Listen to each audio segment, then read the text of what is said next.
All right, we're going to be talking here about evaluation as a part of public relations practice. And as you know, these discussions are based on Public Relations Strategies and Tactics by Wilcox and Cameron, the 10th edition. You should be able to get that book used and at not much cost, and I hope that you do and that you'll follow along with the book.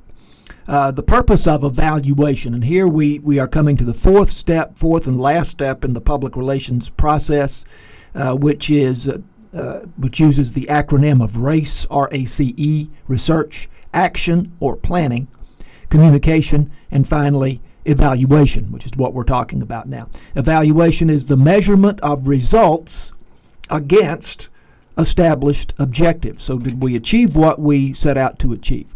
The major reason for evaluation is the desire to do a better job the next time. And we do have a little short video here on public relations evaluation.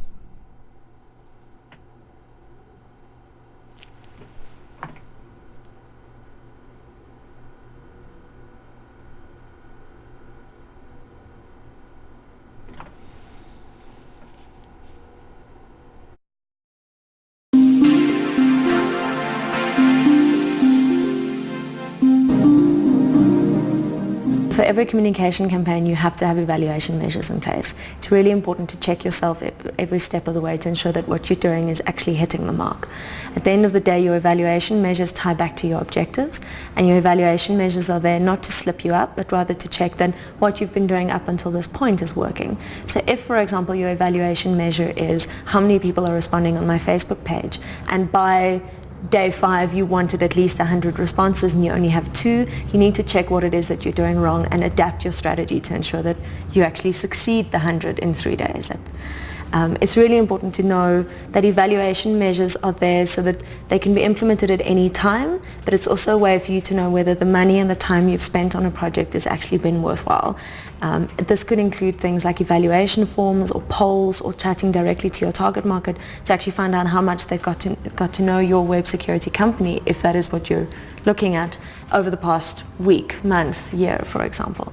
The other really important thing is to look at timelines. Don't try and build a website in a day. It's not possible. Make sure that you allow for time to do research, that you allow for time for implementation, for strategizing, for evaluation, etc., and that you make sure that you give yourself enough time to run a campaign. So we will stop that at this point. And then continue to talk about evaluation, and some of the things that she mentioned there are definitely things that we'll be discussing. So objectives should be a prerequisite for evaluation. And so first of all, what are our objectives in the project, in the campaign? And what are our objectives in terms of evaluation in particular? So the objectives should be realistic.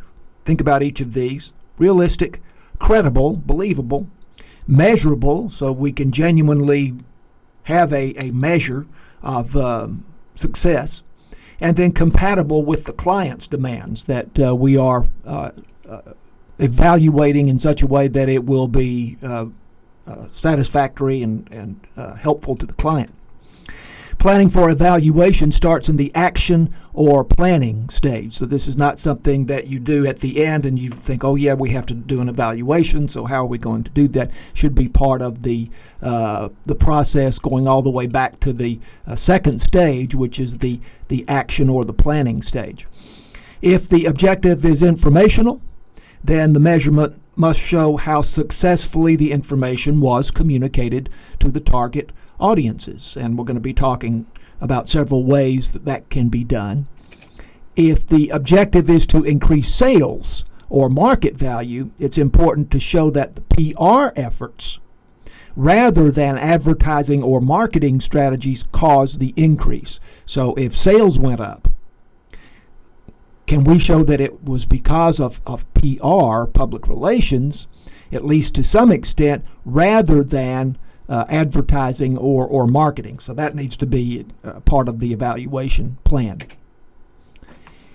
So several ways of evaluating. Measurement of production. You can count news releases issued. Measure the distribution of news releases to publications. How many news releases were created? How many were sent to how many publications? Measurement of message exposure. A lot of public relations organizations, in fact, I suppose almost all of them, compile clips, and these are print and broadcast clips from media that have carried their story and done something with their news releases. There are monitoring services that scan media for stories and are very helpful, and Burrell's Loose and National Air Check are a couple of those. Media impressions. Again, these are all ways that you can evaluate measurements of success, and in particular here we're talking about getting a media message out to the public. How many people have been exposed to the message? So if a story appears in a newspaper that has a circulation of 130,000, that's considered 130,000 impressions. Now, that is a rough estimate of how many people are potentially exposed to that message, but of course all 130,000 people in reality probably did not see the story. You can, of course, track internet visitors. We're talking here about the number of hits on a website, for example. Measure the number of unique visitors. In other words, how many different people went to that website. One person may have gone there 10 times, another person just went there once. They're each a unique visitor. How many items were downloaded? Of course, you can obtain demographic information from internet visits, so that's another valuable thing. Advertising value equivalency, or AVE. This is calculating the monetary value of message exposure. This has been done for a long time. This is, for example, converting news columns in a newspaper into the equivalent cost of advertising. So what would the same amount of space as an advertisement cost in that newspaper, or the airtime? What would the cost of that time in the form of a commercial be on radio or television? Systematic tracking. Now this is a good deal more sophisticated. There is computer software and databases now that are used to analyze the content of the media placements, so the quality of the media placements, if you will. What type of publication was it, or broadcast organization, or web organization? What was the tone of the coverage? Might be positive, might be negative. Did key copy points get mentioned? Which did get mentioned, which did not get mentioned?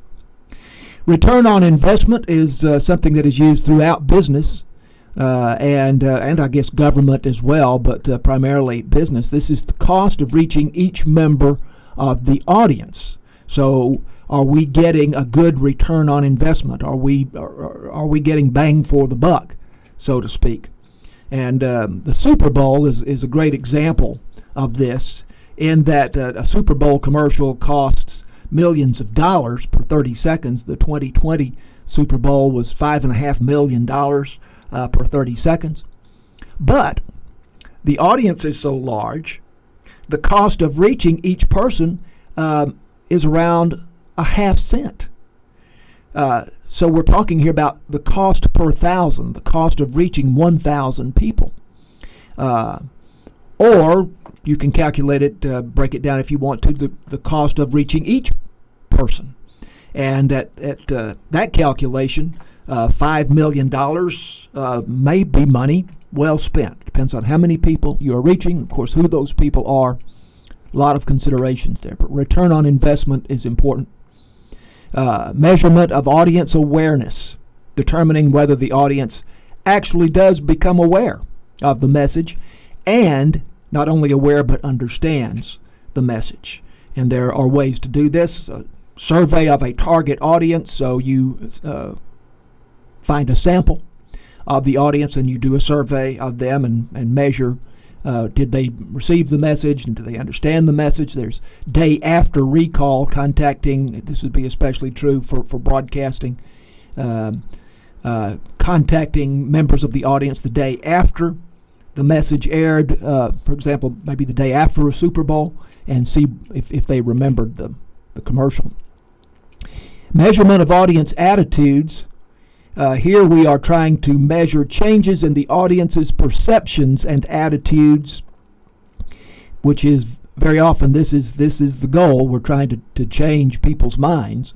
And so there are pre and post measurements of attitudes that can be done. Again, you need a sample of the audience. You can't measure everyone, can't reach everyone, so you find a sample and conduct a pre and post measurement. Measurement of audience action.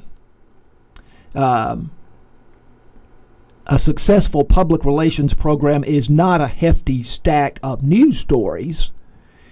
Communication is important only in the effects it achieves among publics, the effects. So we can talk about we created so many news releases and so many stories were placed in newspapers and television stations, and you can have all kinds of measurement, but the bottom line is, what was the effect? Of course, so statistics alone are valuable, but ultimately what you're trying to accomplish is achieve the desired result. But this is one way, or these various ways we've talked about are different ways of determining, did we achieve the effect we wanted to achieve with the public. So that's a look at evaluation, and we'll continue with our discussion of different and important PR principles next time. Thanks.